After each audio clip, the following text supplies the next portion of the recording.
Hello friends, welcome to City of Joy, welcome to Joy's Creative Garden. কাল ৭৯তম স্বাধীনতা দিবস।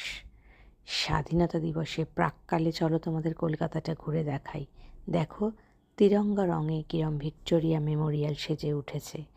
আর এই যে রেড রোডে কাল সকালে কুচকাওয়াজ হবে, ফ্ল্যাগ হোস্টিং হবে, নানা রকম অনুষ্ঠান হবে। এর আগে আমি গিয়েছি, আমার ছোটো মেয়ে যখন সাউথ পয়েন্টে পড়তো ও ওখানে পারফর্ম করতো, নাচ করতো বলে। যেহেতু কালকে খুব ভিড় হবে তাই মেয়ে বলল আজকে একবার দেখে আসি জায়গাটা।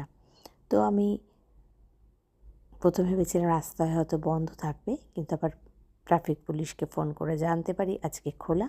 তো তোমাদেরকে দেখাচ্ছি, দেখো কীরকম কলকাতা সেজে উঠেছে। সবই ভালো, কিন্তু আমার মনে হয় যাদের জন্য আমাদের এই স্বাধীনতা তাদের সম্মান শ্রদ্ধা আমাদের সব সময় করা উচিত।